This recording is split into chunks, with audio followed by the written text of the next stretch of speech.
वापस चालू करता हूँ।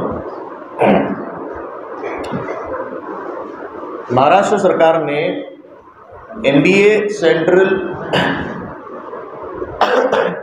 कॉमन एंट्रेंस एग्जाम सीईटी इसके लिए एक नोटिफिकेशन निकाला था, जहाँ पे 4.5 लाख बच्चों ने पोस्ट ग्रेजुएशन एमबीए करने के लिए masters of business and administration ये एडमिशन लेने के लिए उन्होंने जितने ओबीसी एससी एसटी बच्चे हैं उन्होंने 800 रुपये भरा, ओपन वाले बच्चों ने 1000 रुपये भरा और इन लोगों को सेंटर्स अलॉट किए गए पूरे के पूरे महाराष्ट्र में।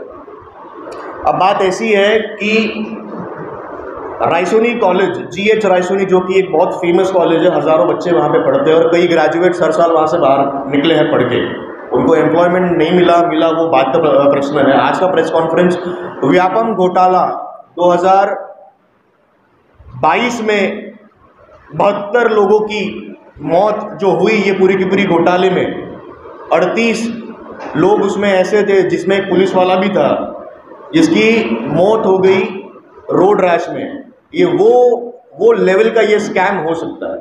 और ये आप पत्रकार जो लोकतंत्र का एक चौथा स्तंभ है, ये मुझे आपसे आशा है आज प्रेस कॉन्फ्रेंस इसीलिए ली गई कि ये बात, ये सवाल आने वाला भविष्य और ये जो पीढ़ी है आने वाली है, इसके लिए आप ये सवाल वो सरकार से पूछेंगे, ये मैं आशा करता हूँ।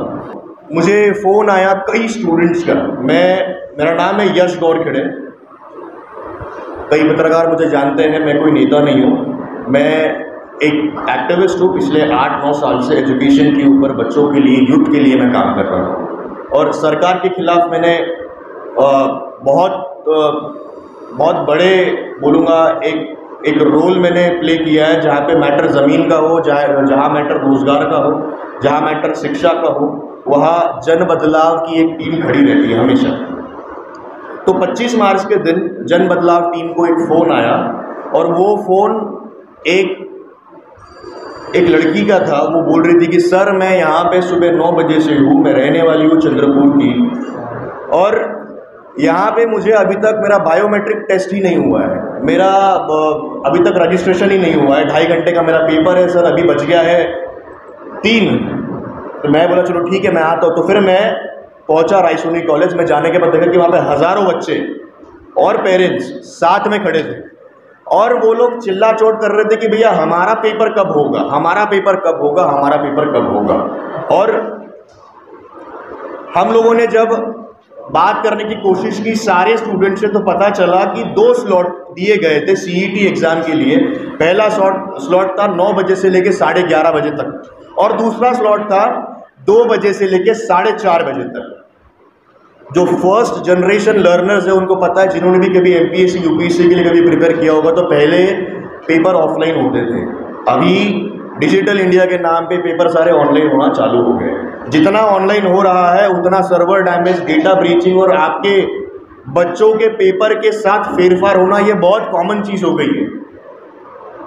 और जब हम लोगों ने बात करना शुरू की वहाँ पे, तो हम लोगों ने देखा कि वहाँ पे 3-4 काउंटर लगे हुए हैं, काउंटर पे एक भी आदमी नहीं है जो बायोमेट्रिक के लिए बच्चों का और उनको एनरोल करवा रहे हैं।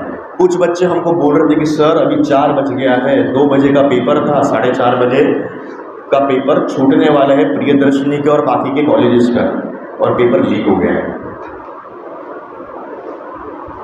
महाराष्ट्र स्टेट के common entrance exam MBA CET का पेपर लीक हुआ है, ये क्लेम कर रहे हैं नागपुर और विदर्भ के सारे बच्चे, जो कि चंद्रपुर, अमरावती, अकोला, बुल्ढाना, भंडारा, गोंदिया, गढ़चिरौली, वर्धा और नागपुर के कई पेरेंट्स इन्होंने क्लेम किया है कि सर आप जाके देखिए वहाँ पे। मैंने पुलिस को फ़ोन किया, वहाँ पे एमआईडीसी की पुलिस कांस्टेबल्स वहाँ पे थे, उनके साथ हम लोग गए और हम लोगों ने वहाँ पे वेरीफाई किया। तो एक इन्विजिलेटर था सर, और वहाँ पे इन्विजिलेटर से हमने पूछे कि आप यहाँ पे स्टूडेंट हो या यहाँ पे आप टीचर हो, आप मतलब आपको हायर किसने किया। तो वो बोलता है वो 19 साल का एक छोटा लड़का था। और ये मैं बात बहुत रिस्पॉन्सिबिलिटी लेके ये प्रेस कॉन्फ्रेंस ले रहा हूँ, मेरे पास सारे वीडियो एविडेंसेस हैं। I have every proof.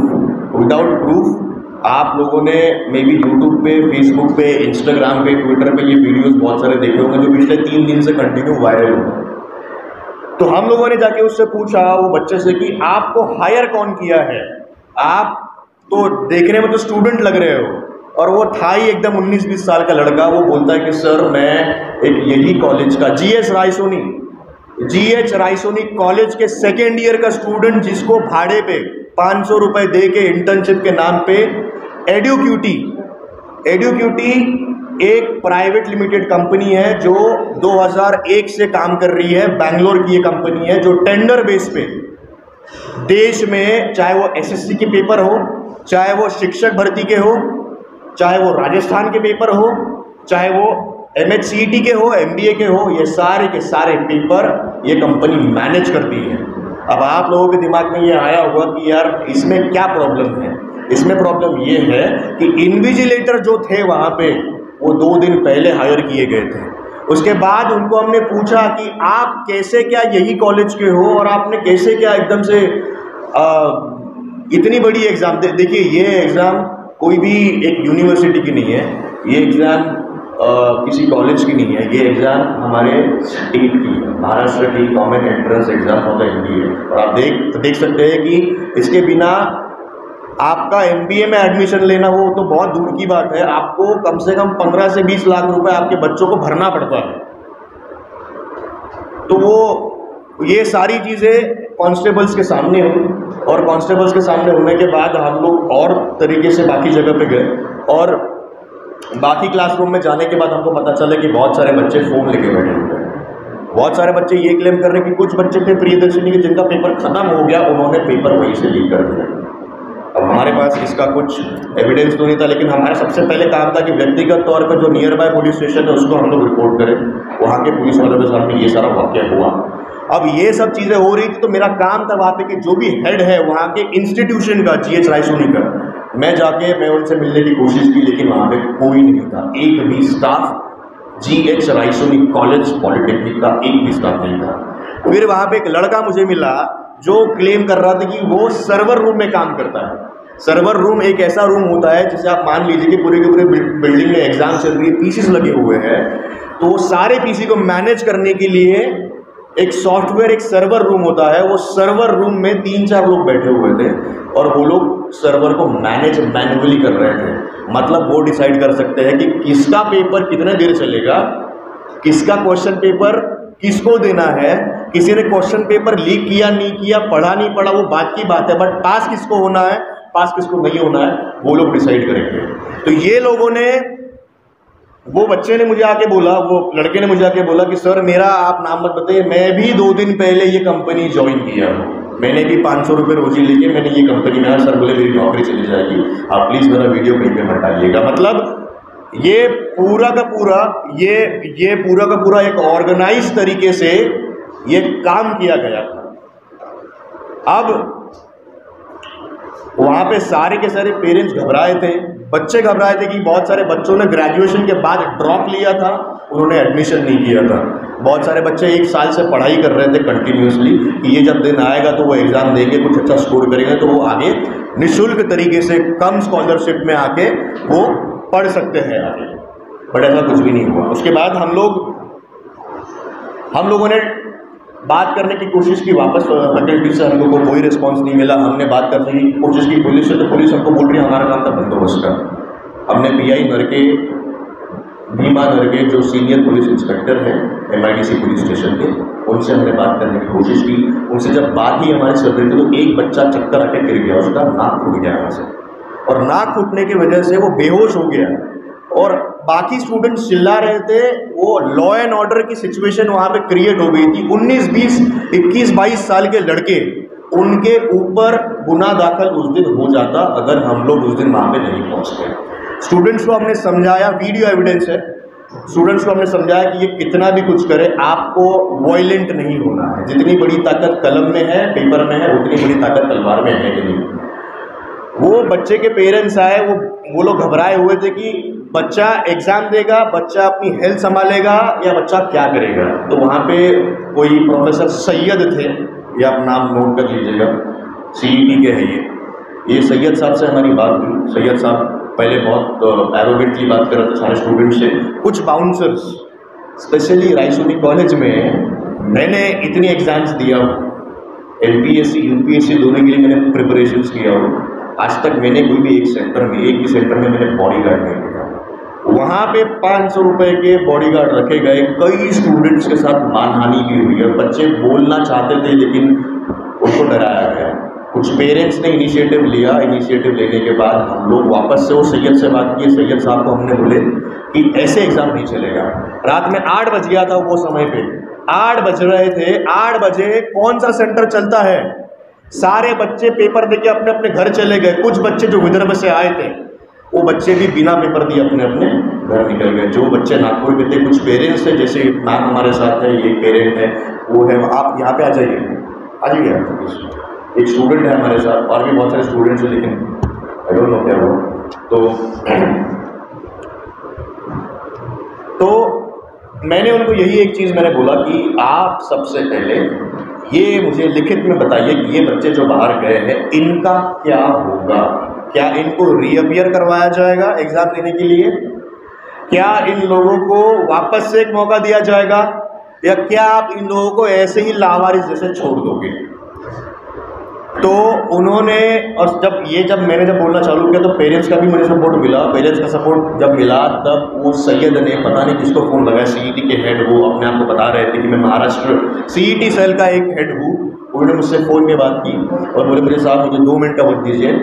उतने रात में उन्होंने एक नया नोटिफिकेशन जारी किया। ये मैं आपको और बताना चाहता हूँ।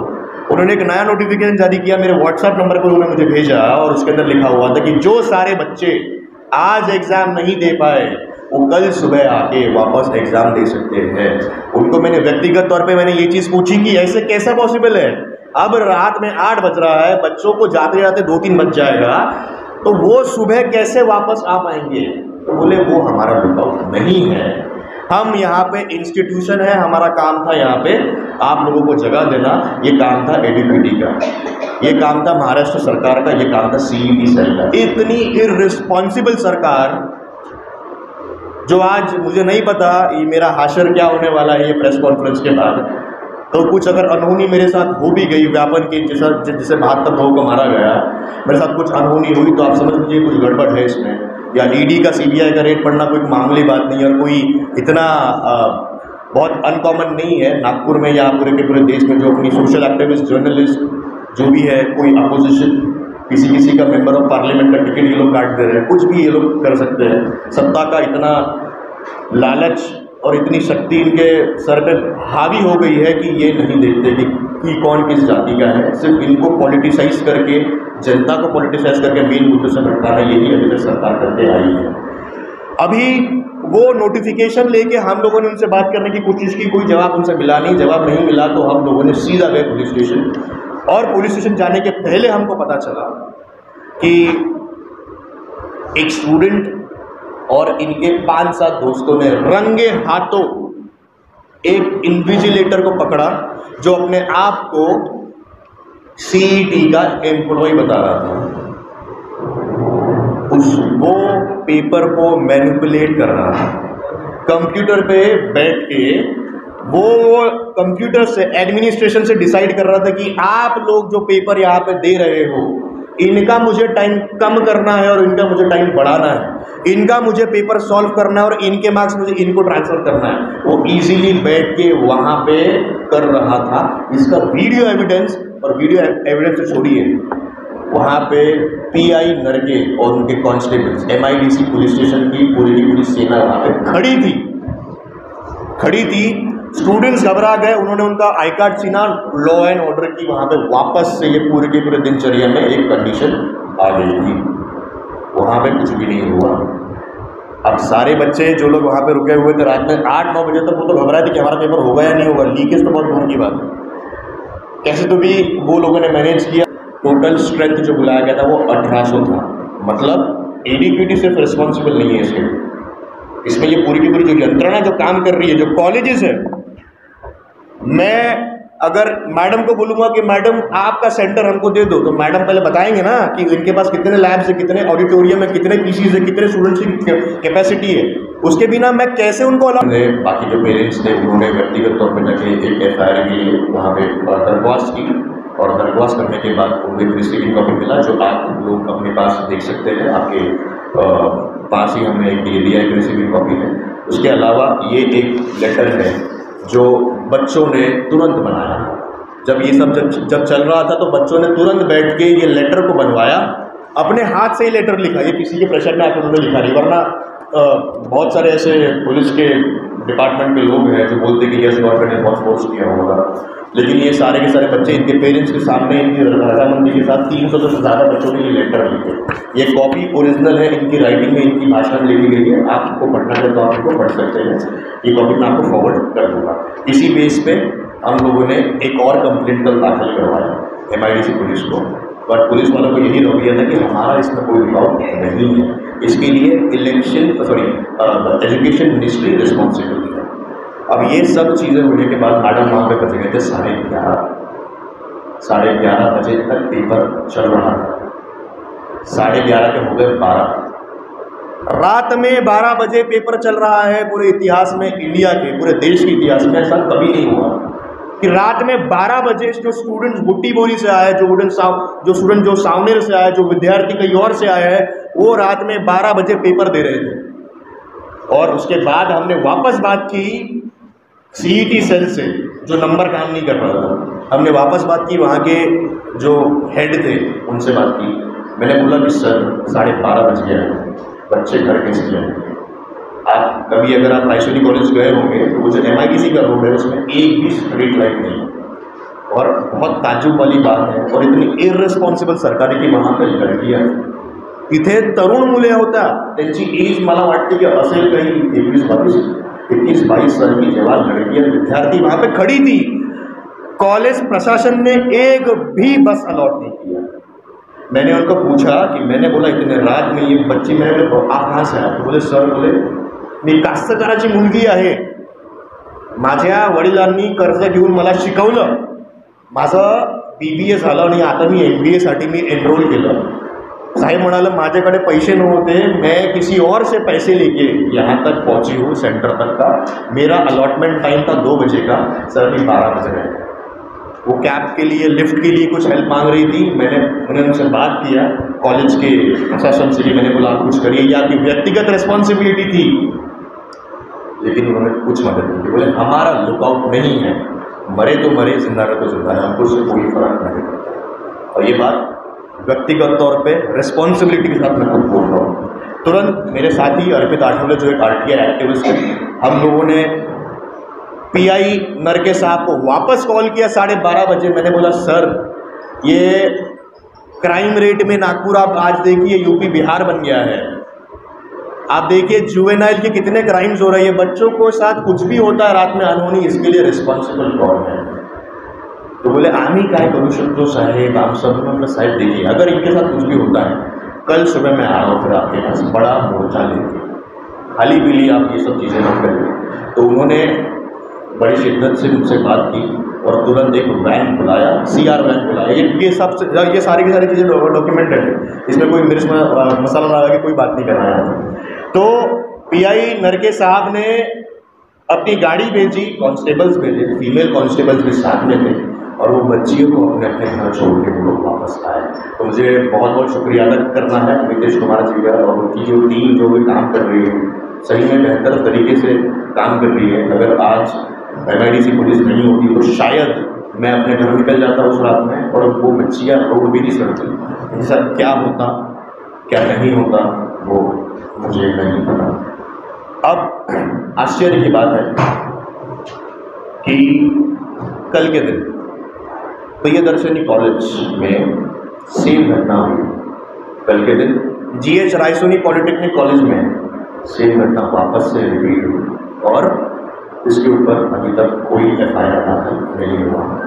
मैं कुछ डेटा आप लोगों के साथ शेयर करना चाहूँगा। ये यंत्रणा कैसे काम करती है इसको आपको थोड़ा समझाना चाहूँगा। हमारी टीम में कुछ सॉफ्टवेयर डेवलपर्स हैं, हमारी टीम में कुछ RTI एक्टिविस्ट हैं, हमारे टीम में ऐसे ब्यूरोक्रेट्स हैं जिन्होंने सिस्टम को एक्चुअली बहुत करीब से देखा है, लेकिन वो पेंशनर्स होने की वजह से सामने से आके कोई बात करना नहीं चाहता। ये काम कैसे करता है कि सरकार, सेंट्रल गवर्नमेंट या स्टेट गवर्नमेंट जो भी यंत्रणा है वो एक टेंडर निकालती है। टेंडर निकालने के बाद उसमें बिडिंग होता है, बहुत सारे लोग उसमें बिडिंग के तौर पे पैसे भरते हैं और पैसे भरने के बाद किसी भी एक कंपनी को वो कॉन्ट्रैक्ट मिल जाता है। EDQ2 जो बैंगलोर की कंपनी है, ये इसका पहला घोटाला नहीं है, मैं आपको बताना चाहूँगा। EDQ2 कंपनी ने ये टेंडर भरा, टेंडर भरने के बाद उन्होंने कौन सी कंपनी,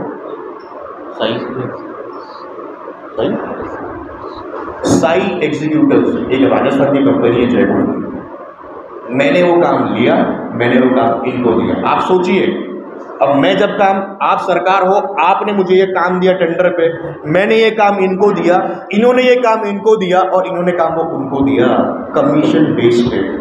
आपको बताना चाहूँगा 4,16,000 बच्चों ने MBA की एंट्रेंस एग्जाम के लिए अप्लाई किया। तो ये कमीशन जो चल रहा है ये हमारे 4.5 लाख बच्चों के साथ चल रहा है, 4.5 लाख बच्चे। और अगर मैं बाकी की परीक्षाएं निकालूंगा जिसमें पुलिस भर्ती भी है जो ऑनलाइन होती है, इसमें बैंकिंग है ऑनलाइन होता है, SSC बोलिए SSB बोलिए ऑनलाइन होता है। तो ये जो प्लेटफॉर्म यूज किया जा रहा है 2014 के बाद से डिजिटल इंडिया के माध्यम से, डिजिटल इंडिया के नाम पे, तो ये वो खुद प्रूफ करवाए कि ये कभी हैक नहीं हो सकता है। क्या इसमें टैंपरिंग हो सकती है?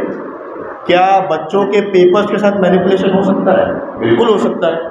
ये मैं नहीं बोल रहा हूँ, ये हमारे x education minister mister Uday Samant 2020 में अक्टूबर की बात है, सॉरी, ये मेरा रिपोर्ट नहीं है, ये टाइम्स ऑफ इंडिया का रिपोर्ट है, ये दैनिक भास्कर का रिपोर्ट है, ये पुणे मिरर का रिपोर्ट है, ये बड़े बड़े मीडियाज का रिपोर्ट है, जिसमें प्रेस इंफॉर्मेशन ब्यूरो PIB, इसका भी ये रिपोर्ट है।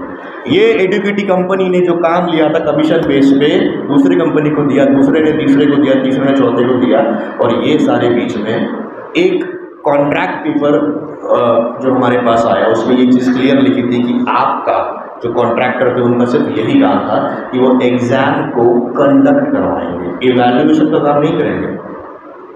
आप देखिए, जब भी 10वीं 12वीं में जब एग्जाम होती है, कोई बच्चा फेल हो गया 2-3 मार्क्स से, तो आप रीइवैल्यूएशन के लिए पेपर डालते थे। इसमें वैसा नहीं होता। इसके पहले वाले केस में ऐसा हुआ था कि जब CBI ने इसके ऊपर जब कार्रवाई की थी, तब पता चला कि ये कंपनी ने खुद से कंट्रोल डिलीट कर दिया, राइट ऑफ कर दिया पूरे डेटा को। तो कौन से बेस पे आपने इनको टेंडर दिया? इनकी एक एम्प्लॉय थी, मैं बताना चाहूँगा आप सबको, इनकी एक एम्प्लॉय थी, मैं नाम नहीं लूँगा क्योंकि वो फीमेल है। इनके ऊपर 2019 में एक केस हुआ था, वो है कर्नाटक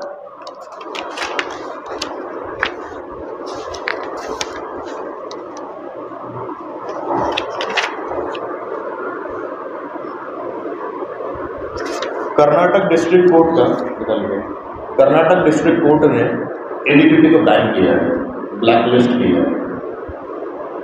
और इनके एक एम्प्लॉय का पता चला कि ये एम्प्लॉय ने, अभी आप देख रहे होंगे कि आपका आधार कार्ड बहुत इजीली लीक हो जाता है, आपका डेटा इजीली लोगों को मिल जाता है। अगर मैं कोई IT कंपनी चालू कर रहा हूँ, मुझे कस्टमर्स का डेटा चाहिए, वोडाफोन का, इजीली मिल जाएगा, आइडिया का इजीली मिल जाएगा।